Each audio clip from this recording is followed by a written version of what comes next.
ये बात बहुत समय पहले की है। एक छोटा सा शहर हुआ करता था। उसमें श्यामा और उसके पिता रंजन दोनों साथ रहते थे। श्यामा की माँ की बचपन में ही मौत हो चुकी थी। श्यामा के पिता अपनी बेटी को माँ और पिता दोनों का प्यार देते थे। श्यामा के पिता रंजन एक बहुत बड़े घर में खाना बनाने का काम करते थे और श्यामा कॉलेज में पढ़ती थी।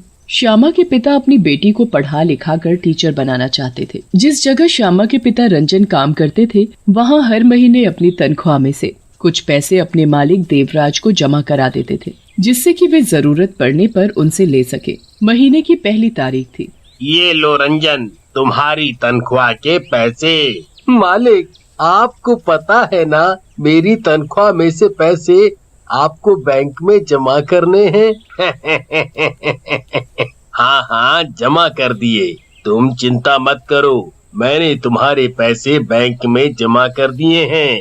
जब भी तुम्हें जरूरत पड़े तो तुम अपने पैसे बेझिझक मांग लेना।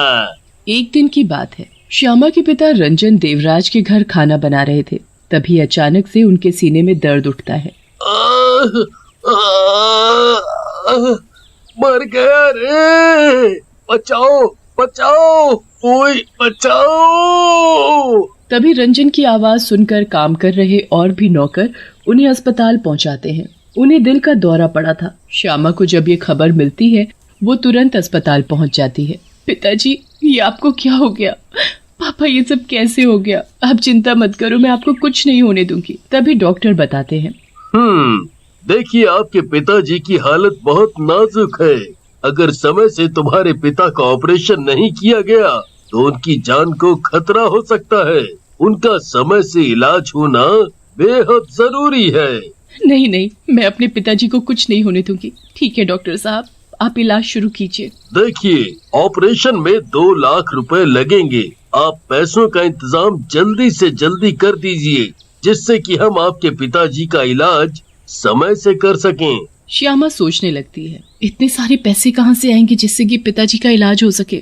तभी अचानक से उसे याद आता है, अरे हाँ, पिताजी हर महीने अपनी तनख्वाह में से कुछ रुपए कटवाते थे कि जरूरत पड़ने पर वो उन्हें इस्तेमाल कर सके। श्यामा सीधे अपने पिता के मालिक के पास जाती है, जहाँ रंजन काम करता था। अंकल, वो पिताजी को हार्ट अटैक आया है और उनका ऑपरेशन करना बहुत जरूरी है। अगर उनका समय से इलाज शुरू नहीं हुआ तो उनकी जान को खतरा हो सकता है। मैं आपसे उनके जमा किए हुए पैसे लेने आई हूँ, जिन्हें पिताजी ने हर महीने अपनी तनख्वाह से आपको जमा करने के लिए दिए थे। वो मैं लेने आई हूँ। लेकिन अभी मेरे पास पैसे नहीं हैं। वो तो उन्हें बैंक में ही जमा करा दिया करता था। अंकल, पिताजी का ऑपरेशन करना बहुत जरूरी है, नहीं तो उनकी जान भी जा सकती है। देखो, मैं कुछ नहीं कर सकता। जब कल बैंक खुलेगा तब तुम पैसे आकर ले जाना। श्यामा वापस अस्पताल आ जाती है। इधर श्यामा के पिता की हालत बिगड़ती जा रही थी। ये देख श्यामा परेशान हो जाती है। मैं अपने पिताजी को कुछ नहीं होने दूंगी। इसी तरह पूरी रात निकल जाती है और जैसे ही सुबह होती है, श्यामा अपने पिता के मालिक देवराज के पास पैसे लेने पहुंच जाती है। अंकल, आप मुझे जल्दी से पैसे दे दीजिए, जिससे कि जल्द से जल्द उनका ऑपरेशन हो सके। देखो, अकाउंट में कुछ प्रॉब्लम आ रही है, जिसकी वजह से पैसे नहीं मिल सकते। तुम एक काम करो, कल लाकर पैसे ले जाना। श्यामा उदास मन से वहाँ से रोती हुई अस्पताल पहुँच जाती है और जब वो अस्पताल पहुँचती है तो उसके पिता की मौत हो चुकी होती है। नहीं पिताजी, आप मुझे छोड़कर नहीं जा सकते। श्यामा का उसके पिता के अलावा कोई नहीं था। श्यामा अपने पिताजी का अकेले ही अंतिम संस्कार करती है। वो अपने पिता की चिता के पास अकेली बैठी रो रही थी। पिताजी, आप मुझे छोड़कर चले गए, अब मैं भी जीकर क्या करूंगी? इस दुनिया में आपके सिवा मेरा था ही कौन? श्यामा को अपने पिता की चिता के पास बैठे बैठे सुबह से शाम हो गई थी। वो अब भी वहाँ बैठी रो रही थी। फिर कुछ देर बाद रात भी हो जाती है, पर श्यामा अपने पिता की चिता के पास से टस से मस नहीं हो रही थी और भूखी प्यासी कई दिनों तक वहीं बैठी रहती है और अपना दम तोड़ देती है। फिर मरने के साथ ही श्यामा चुड़ैल बन जाती है। तुम लोगों की वजह से मेरे पिता की जान चली गई, अब मैं तुम लोगों को नहीं छोड़ूंगी। फिर चुड़ैल सीधा अपने पिता के मालिक देवराज के घर पहुंचती है तो देखती है कि देवराज और उसकी पत्नी बड़े खुश नजर आ रहे हैं। देख, मैं तेरे लिए क्या लाया। दिखाओ क्या लाए हो। पहले अपनी आंखें तो बंद करो। देवराज की पत्नी अपनी आंखें बंद कर लेती है तो देवराज उसके गले में बहुत ही सुंदर और कीमती हार पहना देता है और उससे आंखें खोलने के लिए कहता है, अब अपनी आंखें खोल कर देखो। हार मेरे लिए। ये तो बड़ा ही सुंदर और कीमती हार है। अच्छा हुआ तुमने उसकी बेटी को पैसे नहीं दिए। मुझे पता था कि उसने मेरे पास कितना पैसा जमा कर रखा है, इसीलिए मैंने उसकी बेटी को पैसे नहीं दिए। अच्छा हुआ बुढ़ा मर गया, अब उसके सारे पैसे हमारे होंगे। मुझे नहीं पता था कि उस बूढ़े रंजन ने तुम्हारे पास लाखों रुपए जमा कर रखा है। जब से वो हमारे यहाँ खाना बनाने का काम कर रहा है, तब से ही वो अपनी तनख्वाह से हर महीने कुछ ना कुछ रुपए मेरे पास जमा कराता था, जिससे कि वो जरूरत पड़ने पर उन्हें मुझसे मांग सके। पर अब उसे इन पैसों की कभी जरूरत नहीं पड़ेगी, और ना ही उसकी बेटी को। फिर दोनों ये बातें करते करते हंसने लगते हैं।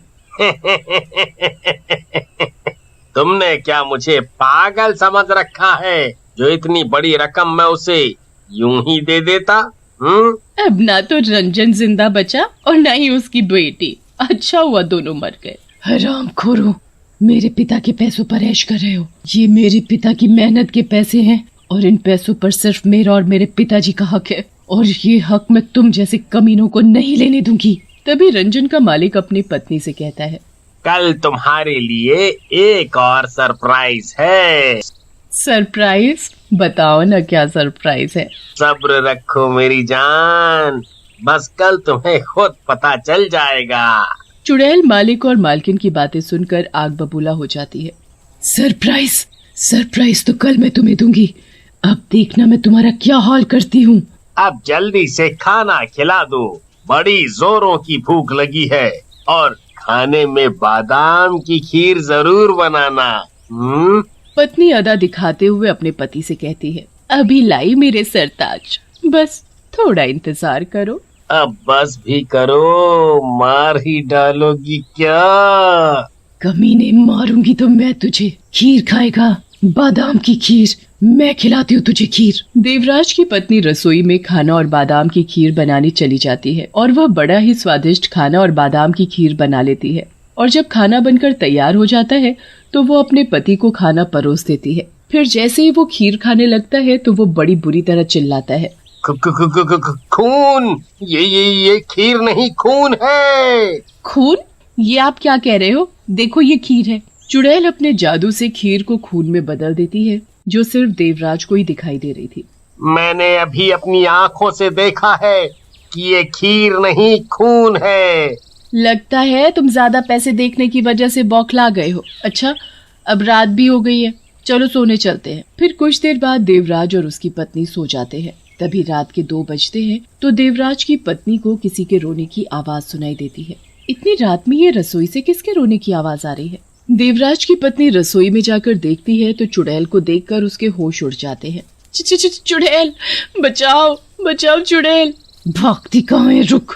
तभी देखते ही देखते उसके सामने एक और भूत खड़ा होता है, और वो कोई और नहीं, चुड़ैल का पिता रंजन था, जो मरने के बाद भूत बन गया था।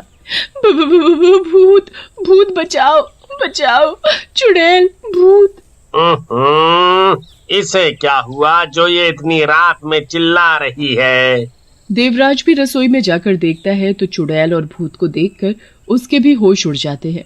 भूत! चुड़ैल, ओए बचाओ! देवराज भागने की कोशिश करता है तो भूत उसकी गर्दन पकड़ लेता है।